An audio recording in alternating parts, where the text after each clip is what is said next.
Hi friends, welcome back to my YouTube channel Shubha monologues. Friends, ಇವತ್ತು ನನ್ನ weight loss ಜರ್ನಿಯ day 38 ಆಗಿರುತ್ತೆ. ಹಾಗಾಗಿ ಇವತ್ತಿನ ದಿನ ಸಂಡೇ ಆಗಿರೋದ್ರಿಂದ ಇಬ್ರಿಗೂ ಕೂಡ ರಜೆ ಇತ್ತು. ಇನ್ನು ನಮ್ಮ ಅತ್ತೆಯವರು ಯಾವುದೋ ಫಂಕ್ಷನ್ ಇದೆ ಅಂದ್ಬಿಟ್ಟು ಬೆಳಿಗ್ಗೆನೇ ಅವರು ರೆಡಿಯಾಗಿ ತಿಂಡಿನೂ ಕೂಡ ರೆಡಿ ಮಾಡಿರಲಿಲ್ಲ. ನಾನು ಅಲ್ಲೇ ತಿಂಡಿಗೆ ಹೋಗ್ತೀವಿ ಅಂತೇಳಿ ಅವರು ಕೂಡ ಹೊರಟರು. ಇನ್ನು ನಾನು ಸ್ವಲ್ಪ ಎದ್ದು ಎಕ್ಸಸೈಸ್ ಎಲ್ಲ ಮಾಡಿಕೊಂಡು ಅದಾದ ನಂತರ ರೊಟೀನ ಸ್ಟಾರ್ಟ್ ಮಾಡ್ಕೊಳ್ಳೋಣ ಅಂತೇಳಿ ಇಲ್ಲಿ ಕೂತಿದ್ದೀನಿ. ಎಕ್ಸಸೈಸ್ ಮಾಡಿಬಿಟ್ಟು ಕೂತಿದ್ದೀನಿ. ಇವ್ರು ಅಷ್ಟರಲ್ಲಿ ಆಟಗಳನ್ನ ಸ್ಟಾರ್ಟ್ ಮಾಡ್ಕೊಂಡಿದ್ರು. ಮನೆ ಒಳಗಡೆ ಸೆಟ್ಲಕ್ಕೆ ಹಾಕಿ ಆಡ್ತಾಯಿದ್ರು. ನಾನು ಕೂಡ ಅವ್ರು ಆಟ ಆಡೋದನ್ನ ನೋಡಿಕೊಂಡು ಇಲ್ಲಿ ನನ್ನ ಒಂದು ದ್ರಾಕ್ಷಿನ ನೆನೆಸಿರ್ತಕ್ಕಂಥ ನೀರನ್ನ ಕುಡಿತಾ ಇದ್ದೀನಿ ಫ್ರೆಂಡ್ಸ್. ಇವತ್ತು ಭಾನುವಾರ ಆಗಿರೋದ್ರಿಂದ ಮನೆ ದೇವ್ರ ವಾರ, ಹಾಗಾಗಿ ಮನೆಯಲ್ಲಿ ಒರೆಸಿ ಗುಡಿಸಿ ಪೂಜೆ ಎಲ್ಲ ಮಾಡಬೇಕಿತ್ತಲ್ಲ. ಅಪ್ಪ ಮಗ ಇಬ್ಬರು ಆಟ ಆಡ್ತಾಯಿದ್ರು. ಅವ್ರಿಗೂ ಕೂಡ ತಿಂಡಿನ ಮಾಡಿಕೊಟ್ಟು ಅವ್ರ ತಿಂಡಿ ಎಲ್ಲ ಆದಮೇಲೆ ಇಲ್ಲ ಒಂದು ಕಡೆ ಕೂರಿ ಇಲ್ಲ ಹೊರಗೆ ಹೋಗಿ ಆಟ ಆಡ್ಕೊಳ್ಳಿ ಅಂತ ಹೇಳ್ಬಿಟ್ಟು ಅವ್ರನ್ನ ಕಳಿಸಿ ನಾನು ಕೂಡ ಮನೆಯೆಲ್ಲ ಕ್ಲೀನ್ ಮಾಡಿ ಸ್ನಾನ ಮಾಡಿಕೊಂಡು ಅದಾದ ನಂತರ ನಾನಿಲ್ಲಿ ಡೆಟಾಕ್ಸ್ ವಾಟರ್ನ ಮಾಡ್ಕೊಂಡು ಕುಡಿತಾ ಇದ್ದೀನಿ. ಪೂಜೆ ಎಲ್ಲ ಮುಗಿಸಿ ಆಮೇಲೆ ನಾನು ಗಂಜಿನ ಮಾಡ್ಕೊಂಡು ಕುಡಿಯೋಣ ಅಂತೇಳಿ, ಅಂದರೆ ಡೆಟಾಕ್ಸ್ ವಾಟರ್ ಮಾಡಬೇಕಾದ್ರೇ ನಾನು ಗಂಜಿ ಮಾಡಿ ಇಟ್ಟಿರ್ತೀನಿ, ಅದು ತಣ್ಣಗಾಗಲಿ ಅಂತ. ಅಷ್ಟರಲ್ಲಿ ದೇವ್ರ ಪೂಜೆ ಎಲ್ಲ ಮಾಡಿಕೊಂಡು ನೆಕ್ಸ್ಟ್ ನಾನಿಲ್ಲಿ ನಮ್ಮ ಮನೆಯವ್ರಿಗೂ ಕೂಡ ಒಂದು ಗ್ಲಾಸು ಇದು ಮಾಲ್ಟ್ನ ಕೊಟ್ಟು ರಾಗಿ ಮಾಲ್ಟ್ನ ಕೊಟ್ಟು ನಾನು ಕೂಡ ಒಂದು ಚಿಕ್ಕ ಗ್ಲಾಸಲ್ಲಿ ಕುಡಿತೀನಿ. ಅಂತ ಅಂದರೆ ನನಗೆ ಸ್ವಲ್ಪ ಫುಡ್ಡೆಲ್ಲ ಕಂಟ್ರೋಲ್ ಮಾಡ್ಕೊಬಿಟ್ಟಿರೋದ್ರಿಂದ ನಾನೇನೋ ಒಂದು ಡೆಟಾಕ್ಸ್ ವಾಟರ್ ಮಾಡ್ಕೋತೀನಿ, ಸೊಪ್ಪಿಂದು ಸೌತೆಕಾಯಿ ಎಲ್ಲ ಹಾಕಿ. ಅದೇ ಕೂಡ ಹೊಟ್ಟೆ ತುಂಬುತ್ತೆ. ಆದ್ರೂ ನಾನು ಹೇಳ್ದಂಗೆ ಜಾಸ್ತಿ ಕಡಿಮೆ ಫುಡ್ಡನ್ನ ತೊಗೋಬಾರ್ದು ಅಂತ ಹೇಳ್ಬಿಟ್ಟು ಚಿಕ್ಕದು ಒಂದೇ ಒಂದು ಲೋಟದಲ್ಲಿ ನಾನಿಲ್ಲಿ ಗಂಜಿನ ತಗೋತಾ ಇದ್ದೀನಿ.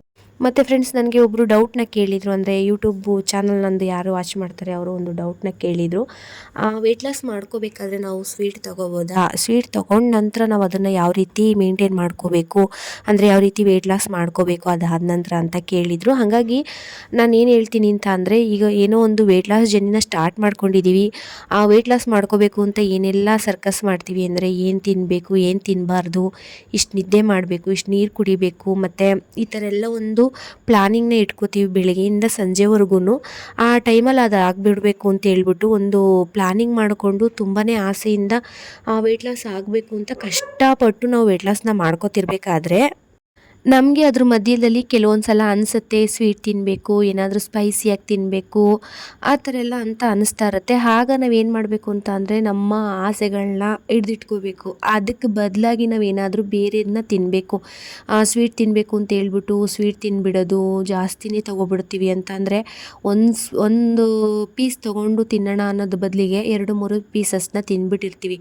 ನನಗೆ ತುಂಬಾ ಹಿಂಸೆ ಮಾಡ್ತಾರೆ ತಗೋ ಏನಾದರೂ ಸ್ವೀಟ್ ತಂದಾಗ ಅಂತ. ನಾನು ಏನು ಮಾಡ್ತೀನಿ ಅಂದರೆ, ಅವ್ರ ಬಲವಂತೆಗೋಸ್ಕರ ಒಂದೇ ಒಂದು ರಾಗಿ ಎಳ್ಳಿನ ಗಾತ್ರ ಅಂತೀವಲ್ಲ ಅಷ್ಟು ತೊಗೊಂಡು ಬಾಯಿಗೆ ಹಾಕೋತೀನಿ. ಅಷ್ಟು ಬಿಟ್ಟರೆ ನಾನು ಅದನ್ನು ಒಂದು ಪೀಸಷ್ಟು ತೊಗೊಳಕ್ಕೆ ಹೋಗಲ್ಲ. ಹಾಗಾಗಿ ಕೆಲವೊಂದು ಸಲ ಕಾಫಿ ಮಾಡ್ಕೊಂಡು ಕುಡಿತೀನಿ. ನೀವು ನಿಮಗೆ ತೋರಿಸ್ಬೇಕು ನಾನು ಯಾವ ರೀತಿ ಕಾಫಿ ಮಾಡ್ಕೊತೀನಿ ಅಂತ. ಮನೆಯವರು ಎಲ್ರಿಗೂ ಕಾಫಿ ಮಾಡಿದಾಗ ಒಂದೇ ಒಂದು ಸ್ಪೂನು ಬೆಲ್ಲದ ಪೌಡ್ರನ್ನ ಹಾಕ್ತೀನಿ. ಅದು ಫುಲ್ ಅಂದರೆ ಫುಲ್ಲು ಸಪ್ಪೆ ಇರುತ್ತೆ. ಅಂದರೆ ತೀರಾ ಕ್ರೇವಿಂಗ್ ಆದಾಗ ಈ ರೀತಿ ಮಾಡ್ಕೋತೀನಿ. ಅದು ಬಿಟ್ಟು ನಾನು ಬೇಕ್ರಿ ಸ್ವೀಟ್ಸ್ ಎಲ್ಲ ತಿನ್ನೋಕ್ಕೆ ಹೋಗಲ್ಲ. ಮನೇಲೂ ಕೂಡ ಸಕ್ಕರೆ ಬೆಲ್ಲದ ಪುಡಿ ಆಗಿರ್ಬೋದು ಅದನ್ನೇನೂ ಕೂಡ ಬಾಯಿಗೆ ಹಾಕಲ್ಲ. ಹಾಗಾಗಿ ಫುಲ್ಲು ಅದನ್ನು ಕಂಡೀಷನ್ ಆಗಿ ಸ್ಟ್ರಿಕ್ಟಾಗಿ ಮಾಡೋಣ ಒಂದು ಡಯೆಟ್ನ ಅಂತೇಳಿ ಅಂದ್ಕೊಂಡಿದ್ದೀನಿ. ಇನ್ನು ನೀವೇನಾದರೂ ಡಯೆಟಲ್ಲಿ ಇದ್ದು ಸ್ವೀಟ್ನ ತಗೋತು ಅಂತ ಅಂದರೆ ನಿಮಗೆ ಏನಾಗುತ್ತೆ ಅಂತ ಅಂದರೆ ಫುಡ್ಡೇನು ಜಾಸ್ತಿ ಆಗೋಲ್ಲ. ಅಂದರೆ ಸ್ವೀಟ್ ಎಷ್ಟಿರುತ್ತೆ ಮಹಾ ಏನೊಂದು 1/4 kg ಅಷ್ಟು ತಿಂದ್ಬಿಡ್ತೀರ ನೀವು. ಒಂದು 1/4 kg ಅಷ್ಟು ತಳಪ ತಿಂದ್ಬಿಡ್ತಾರೆ. ಅದು ಹೊಟ್ಟೆ ತುಂಬುತ್ತೆ, ವೆಯ್ಟ್ ಜಾಸ್ತಿ ತೋರಿಸುತ್ತೆ ಅಂತ ಹೇಳೋದಕ್ಕೆ. ಸ್ವೀಟ್ ತಿಂತು ಅಂತ ಅಂದರೆ ನಾವು 1 ಪೀಸೋ 2 ಪೀಸೋ ತಿಂತೀವಿ. ಅಮ್ಮಮ್ಮ ಅಂದರೆ ಒಂದು 3 ಪೀಸ್ ತಿನ್ಬೋದು ಅಷ್ಟೇ. ಸ್ವೀಟ್ ಜಾಸ್ತಿನೂ ಕೂಡ ತಿನ್ನೋಕ್ಕಾಗಲ್ಲ. ಮಗ್ಚಿಟ್ ಅಂತ ಅನಿಸ್ಬಿಡ್ತೇನೋ ಒಂಥರ ಅನಿಸುತ್ತೆ, ಜಾಸ್ತಿ ಹೆವಿ ಆಗಿಬಿಡ್ತು ಆ ಥರ ಎಲ್ಲ ಫೀಲ್ ಆಗುತ್ತೆ. ಹಾಗಾಗಿ 1-2 ಪೀಸಸ್ ತಿನ್ಬೋದು.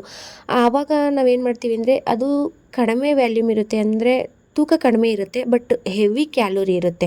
ನಾವೇನು ಬೆಳಿಗ್ಗೆಯಿಂದ ಸಂಜೆವರೆಗೂ ತಿಂದಿರ್ತೀವಿ ಆ ಒಂದು ಕ್ಯಾಲೋರಿ 1-2 ಪೀಸ್ ಸ್ವೀಟಲ್ಲೇ ಇದ್ಬಿಡುತ್ತೆ. ಹಾಗಾಗಿ ಕಡಿಮೆ ಪ್ರಮಾಣದ ತೂಕ, ಜಾಸ್ತಿ ಕ್ಯಾಲೋರಿ ಆ ರೀತಿ ಆಗಿಬಿಡುತ್ತೆ. ಅದೇನಾಗುತ್ತೆ ಅಂತ ಅಂದರೆ ತೂಕದಲ್ಲಿ ಏನೂ ವ್ಯತ್ಯಾಸ ತೋರಿಸಲ್ಲ, ಬಟ್ ನಮಗೆ ಕ್ಯಾಲೋರೀಸಲ್ಲಿ ಡಿಫ್ರೆನ್ಸ್ ತೋರಿಸುತ್ತೆ. ಅಂದರೆ ನಾವು ಜಾಸ್ತಿ ಕ್ಯಾಲೋರಿನೇ ಇಂಟೇಕ್ ಮಾಡ್ದಂಗೆ ಆಗುತ್ತೆ, ಅಂದರೆ ತೊಗೊಂಡಂಗೆ ಆಗುತ್ತೆ, ನಮ್ಮ ದೇಹಕ್ಕೆ ಕೊಟ್ಟಂಗೆ ಆಗುತ್ತೆ. ಆಗ ನಾವೇನು ಮಾಡ್ತೀವಿ ಅದನ್ನು ಬರ್ನ್ ಮಾಡಲ್ಲ. ಎಷ್ಟು ಆ್ಯಕ್ಟಿವ್ ಆಗಿರಬೇಕು ಒಂದು ದಿನಕ್ಕೆ ಅಷ್ಟು ಮಾತ್ರ ಆ್ಯಕ್ಟಿವ್ ಆಗಿರ್ತೀವಿ, ಅದಕ್ಕಿಂತ ಜಾಸ್ತಿ ಕ್ಯಾಲೋರಿನ ಸೇವಿಸಿರ್ತೀವಿ ಸ್ವೀಟ್ ತಿಂದ್ಕೊಂಡು. ಹಾಗಾಗಿ ಅದೇನಾಗುತ್ತೆ, ಇನ್ನು ಉಳಿದಂಥ ಕ್ಯಾಲೋರಿ ಎಲ್ಲ ಫ್ಯಾಟಾಗಿ ಕನ್ವರ್ಟ್ ಆಗುತ್ತೆ. ಅದೇನಾಗುತ್ತೆ ಒಂದು ಸೈಡಲ್ಲಿ ಹೋಗಿ ಕೂರುತ್ತೆ, ನಮ್ಮ ದೇಹದಲ್ಲೆಲ್ಲೋ ಒಂದು ಕಡೆ ಹೋಗಿ ಸೇರಿಕೊಳ್ಳುತ್ತೆ. ಮತ್ತು ಇನ್ಸುಲಿನ್ ಪ್ರಮಾಣವೂ ಕೂಡ ಜಾಸ್ತಿ ಆಗುತ್ತೆ.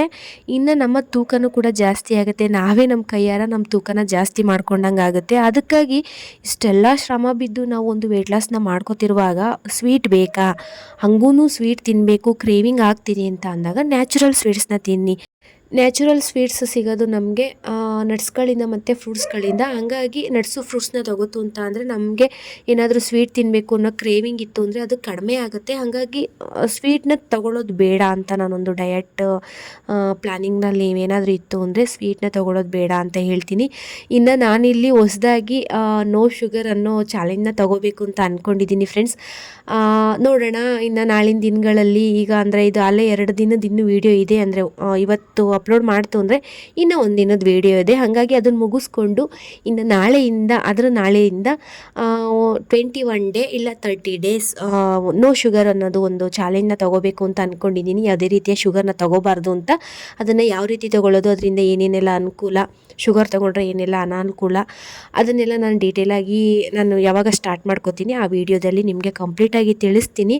ಮತ್ತು ಫ್ರೆಂಡ್ಸ್, ಮಧ್ಯಾಹ್ನದ ಊಟಕ್ಕೆ ನಾನಿಲ್ಲಿ ನೆನ್ನೆನೇ ಸ್ವಲ್ಪ ಕಡಲೆಕಾಳು ಸಾಂಬಾರಿತ್ತು, ಅದ್ರ ಜೊತೆಗೆ ಒಂದು ರವೆ ರೊಟ್ಟಿ ಮತ್ತು ಸಲಾಡ್ನ ತೊಗೊಂಡು ನನ್ನ ಮಧ್ಯಾಹ್ನದ ಊಟನ ಮುಗಿಸ್ಕೊಂಡೆ. ಅದಾದ ನಂತರ ಚಿಂಟು ಮನೇಲೇ ಇದ್ನಲ್ಲ, ತುಂಬ ಆಟಗಳನ್ನ ಆಡಿದ್ವಿ. ಅಂದರೆ ಹಾವು ಏಣಿ ಆಟ, ಮತ್ತು ಅದೇನೋ ಲೈನ್ ಮಾಡೋದು, ಆ ಕಲ್ಲಿಟ್ಕೊಂಡು ಆ ಆಟ, ಸೆಟಲ್ ಕಾಕು, ಇದೆಲ್ಲನೂ ಆಡಿದ್ವಿ. ಇನ್ನು ಊಟ ಆದಮೇಲೂ ಕೂಡ, ಮಧ್ಯಾಹ್ನದ ಊಟ ಆದಮೇಲೂ ಸಂಜೆನೂ ಕೂಡ ತುಂಬಾ ಸೆಟಲ್ ಕಾಕ್ನ ಆಡಿದ್ವಿ. ತುಂಬಾ ಸ್ವೆಪ್ಟ್ ಆಯಿತು, ತುಂಬಾ ಬೆವರೆಲ್ಲ ಬಂತು.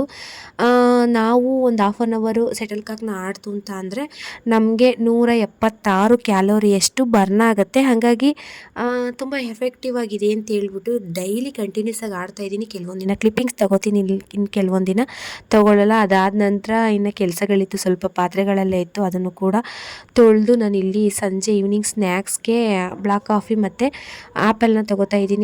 ಇವತ್ತಂತೂ ಫುಲ್ಲು ಆ್ಯಕ್ಟಿವ್ ಆಗಿದ್ವಿ ಬೆಳಗ್ಗೆಯಿಂದ ಸಂಜೆವರೆಗೂ. ಅಂತಂದರೆ ಚಿಂಟುಗೆ ರಜೆ ಇರೋದ್ರಿಂದ ಅವನ ಜೊತೆ ಏನಾದರೂ ನಾವು ಆಟ ಆಡ್ತಾ ಇರಬೇಕು, ಇಲ್ಲ ಅಂದರೆ ಅವನದು ಗಲಾಟೆ ಜಾಸ್ತಿ ಆಗಿಬಿಡುತ್ತೆ. ಹಾಗಾಗಿ ಅವನು ಆ್ಯಕ್ಟಿವ್ ಆಗಿರೋದ್ರ ಜೊತೆಗೆ ನಮ್ಮನ್ನು ಕೂಡ ಆ್ಯಕ್ಟಿವ್ ಆಗಿ ಇಟ್ಕೊಂಡ. ಹಾಗಾಗಿ 2-3 ರೀತಿ ಗೇಮ್ಸ್ಗಳೆಲ್ಲ ಆಟ ಆಡಿಕೊಂಡು ಖುಷಿಯಾಗಿ ದಿನನ ಮುಗಿಸ್ಕೊಂಡ್ವಿ. ಇನ್ನು ಸಂಜೆ ಸ್ನ್ಯಾಕ್ಸ್ನ ಕೂಡ ತಗೋತಾ ಇದ್ದೀವಿ.